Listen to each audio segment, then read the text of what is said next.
शहजादे को किसने इजाजत दी है? संविधान सर पे लेकर के नाचने वाले लोग चमड़ी के रंग के आधार पर मेरे देशवासियों का अपमान कर रहे हैं। कांग्रेस के नेता सैम पित्रोदा ने एक बार फिर विवादित बयान दे दिया है। उनका कहना है कि दक्षिण के लोग अफ्रीकी और पूर्वोत्तर के चाइनीज जैसे दिखते हैं। देश में विविधता की बात करते हुए सैम पित्रोदा ने यह विवादित बयान दे दिया।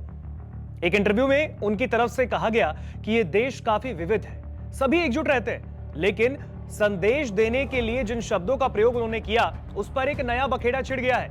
दरअसल सैम पित्रोदा ने कहा है, हमारे देश में पूर्वोत्तर के लोग चाइनीज जैसे दिखते हैं, पश्चिम के अरब जैसे, दक्षिण के अफ्रीकी जैसे, लेकिन इससे कोई फर्क नहीं पड़ता क्योंकि हम सब भाई बहन की तरह रहते हैं। अब बीजेपी ने सैम पित्रोदा के इस बयान के बाद एक बार फिर कांग्रेस पर निशाना साधा है और कांग्रेस की विचारधारा को देश के बांटने वाला करार दिया। खुद देश के प्रधानमंत्री नरेंद्र मोदी ने एक चुनावी जनसभा में इस बयान को लेकर राहुल गांधी और सैम पित्रोदा पर हमला बोला। उन्होंने अपने एक्स अकाउंट पर वीडियो भी शेयर किया और लिखा, कांग्रेस के वरिष्ठ नेता और शहजादे के मित्र, फिलोसोफर और गाइड ने जो कहा उसने मुझे बहुत गुस्से से भर दिया है। उनका यह बयान पूरी तरह से नस्लवादी और बहुत घटिया है। प्रधानमंत्री नरेंद्र मोदी का वो बयान सुन लीजिए पहले। क्या हमारे देश में ये शहजादे, मैं बहुत गुस्से में हूं आज दोस्तों, मुझे कोई गाली दे मुझे गुस्सा नहीं आता है, मैं सहन कर लेता हूं, लेकिन आज शहजादे के फिलोसोफर ने इतनी बड़ी गाली दी है जिसने में गुस्सा भर दिया है। कोई मुझे बताइए, क्या मेरे देश में चमड़ी के रंग के आधार पर लोगों की योग्यता तय होगी? क्या चमड़ी के रंग का खेल शहजादे को किसने इजाजत दी है? संविधान सर पे लेकर के नाचने वाले लोग चमड़ी के रंग के आधार पर मेरे देशवासियों का अपमान कर रहे हैं। शहजादे, आपको जवाब देना पड़ेगा।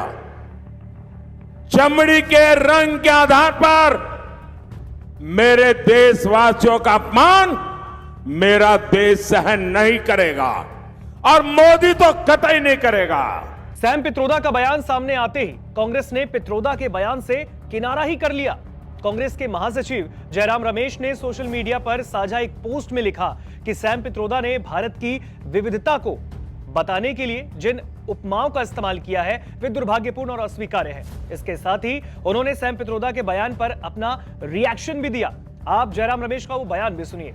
सैम पित्रोदा द्वारा भारत की अनेकताओं को जो उपमाएं दी गई हैं वो बिल्कुल गलत है, दुर्भाग्यपूर्ण है और अस्वीकार्य है, बिल्कुल अस्वीकार्य है। भारतीय राष्ट्रीय कांग्रेस इन उपमाओं से अपने आप को पूर्ण रूप से अलग करती है और इसका खंडन करती है। हालांकि ये कोई पहली बार नहीं है जब सैम पित्रोदा के किसी बयान ने कांग्रेस के लिए मुश्किल खड़ी की हो। इससे पहले भी विरासत टैक्स यानी कि इनहेरिटेंस टैक्स को लेकर भारतीय जनता पार्टी ने कांग्रेस और सैम पित्रोदा को आड़े हाथों लिया था। उस वक्त उन्होंने कहा था, अमेरिका में तो विरासत टैक्स चलता है, अगर किसी के पास $100 मिलियन की संपत्ति है तो उसके मरने के बाद 45% अगर बच्चों के पास जाती है तो 55% सरकार ले लेती है। ये काफी दिलचस्प कानून है। कानून कहता है कि आपको अपनी सारी संपत्ति बच्चे के लिए नहीं छोड़नी, लेकिन आधी पब्लिक के लिए छोड़ देनी चाहिए। भारत में तो ऐसा कोई कानून नहीं है। अगर 10 मिलियन भी कमा रहा है तो मरने के बाद वो सारा पैसा बच्चों को मिलता है, पब्लिक के पास कुछ नहीं जाता। लोगों को इस पर डिबेट करनी चाहिए। अब मुझे नहीं पता इसका निष्कर्ष क्या निकलेगा, लेकिन कांग्रेस जब संपत्ति बांटने की बात करती है, बात नए कानूनों की है। ये कानून आम आदमी के हित के होते हैं, सिर्फ अमीरों के हित के नहीं।